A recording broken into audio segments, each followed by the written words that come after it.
이 영상은 의학정보상, 교육상, 수술 장면이 다소 내포되어 있으니 원치 않으시면 시청을 중단하시기 바랍니다.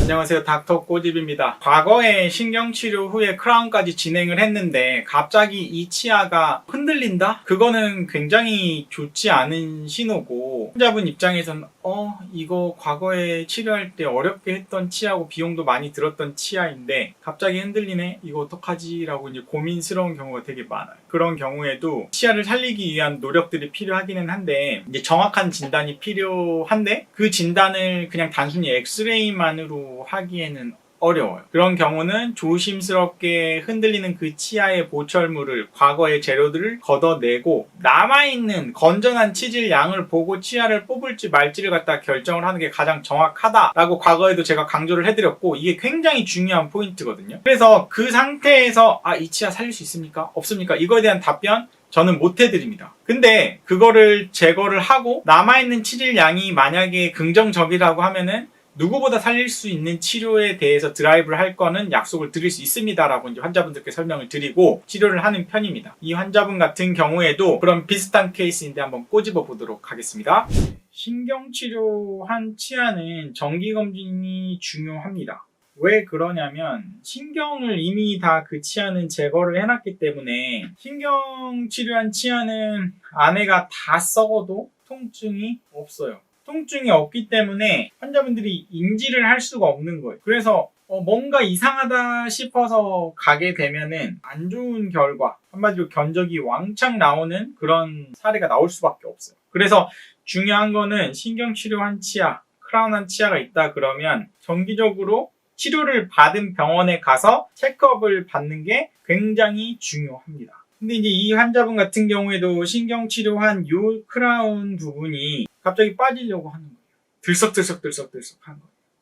근데 전혀 아프진 않아요. 저희 병원을 어떻게든 살려보고 싶어서 이제 오시긴 한 거예요. 그래서 제가 이제 환자분한테는 엑스레이 소견으로 봤을 때는 이 뿌리 끝에 염증이 있기는 한데 이 뿌리 끝에 염증은 어떻게 보면은 만약에 신경치료적인 문제다 그러면은 해결하기가 괜찮아요. 살릴 수 있어요. 흔들흔들하다? 그러면 이 윗부분에 남아있는 치아의 양이 치아를 살릴 수 있느냐 없느냐 그거를 판단하는데 엄청나게 중요한 역할을 할 것 같아서 일단은 이거를 조심스럽게 제거를 해보고 살릴 수 있을지 없을지 제가 말씀을 드릴 수 있을 것 같습니다 라고 이제 말씀을 드린 거예요. 실은 치근단 사진으로 봤을 때 이거를 제거하고 재치료를 하려면 이제 뜯어내야 되잖아요.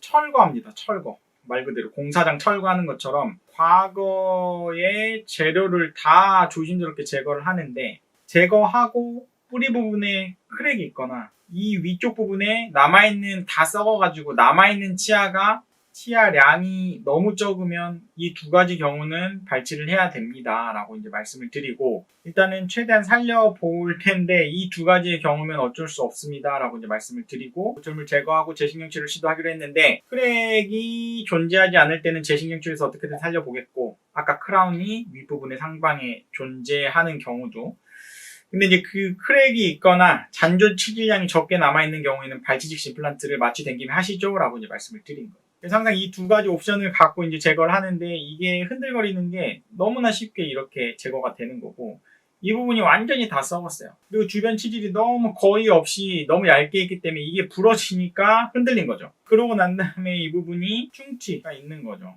그래서 충치 제거하고 재신경 치료를 하기 위해서 그래도 한번 제거를 해본 거예요. 혹시나 살릴 수 있을까봐. 치질을 갖다가 다 제거를 하고 잔존 치질 이 주변에 보면은 이런 충치도 있죠. 충치를 갖다 다 제거를 하고 이런 충치 같은 경우에도 치료를 반드시 해줘야 됩니다. 이 앞에도. 그래서 제가 환자분들께 강조를 드리는 게 치실 쓰셔라 제발. 치실만 잘 써도 이런 사이 충치를 막을 수 있다. 이거는 제가 뜯어내기 전에는 이거를 충치를 진단을 할 수가 없었어요. 엑스레이 상으로 안 보이니까. 그래서 엑스레이 상으로 충치가 보인다, 진단이 된다. 그거는 생각보다 충치가 많이 진행이 됐을 때 볼 수가 있는 거예요. 이게 빠졌네요. 충치를 다 제거하고 봤더니 실은 요 부분에는 충치를 다 제거를 했는데 요 부분에도 크랙이 또 있었고 또 충치를 다 제거도 안 했는데 이미 뼈 있는 레벨까지 이렇게 다 들어간 거라서 잔존 치질량이 엄청 적고 크랙까지 있었기 때문에 이거는 원래 계획대로 임플란트로 갈 수밖에 없었던 거예요.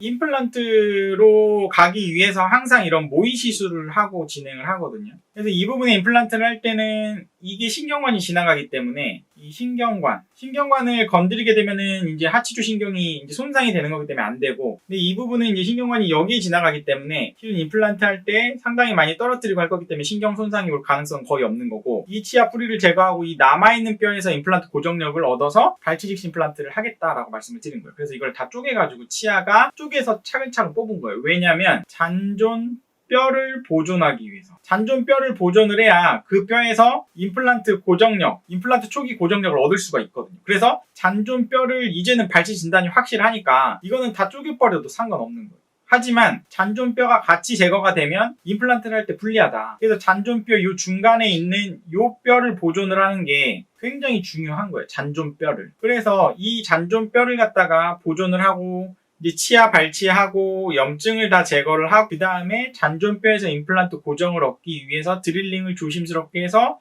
임플란트를 제 위치를 시키는 게 발치 즉시 임플란트예요. 발치 즉시 임플란트가 발치한 날 염증 제거하고 즉시 임플란트를 한다. 그래서 발치 즉시 임플란트인 거예요.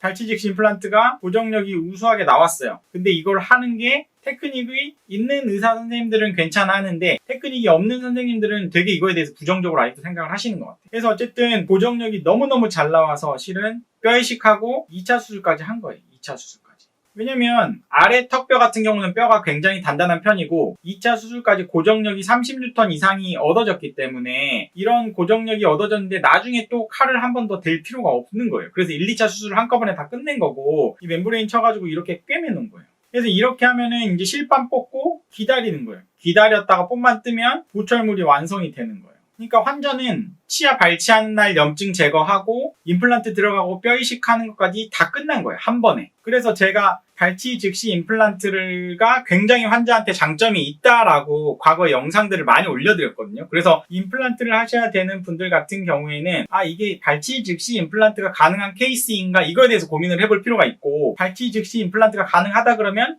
이렇게 발치하는 날 바로 임플란트 들어가고 뼈 이식까지 들어가고 2차 수술까지도 끝난다 그러면 이제 기다렸다가 뽐만 뜨면 되는 거예요. 어차피 발치하는 날 염증 제거하면 무조건 아프거든요. 그래서 이제 그 아픈 거를 한 번만 겪으시라고. 왜 발치하는 날 또 아프고 그 다음 또 임플란트 할 때 또 마취하고 또 아프고 또 2차 수술할 때 또 마취하고 또 아프고 그거를 갖다 왜 나눠서 해야 되는 건지 저는 약간 의문점이기는 해요. 근데 어쨌든 이런 거에 대해서 이런 상태에서 이렇게 고정력을 얻어서 할 수 있는 테크닉이 생각보다는 난이도가 있기 때문에 발치 즉시 임플란트를 경험이 많은 선생님을 찾아서 하시는 거를 추천을 드립니다. 그래서 이제 환자분들이 어떻게 보면은 진짜 치아가 흔들리고 보철한 데가 아프다고 하면은 그거를 제거를 조심스럽게 하는 곳, 그거를 제거하고 난 다음에 최대한 그 치아를 살리려고 드라이브를 하는 그런 치과사를 찾으셔야 치아를 최대한 보존할 수 있고, 만약에 발치를 해야 될 때는 명확한 근거, 명확한 이유가 있어야 돼요. 그거에 대해서 설명을 들으시고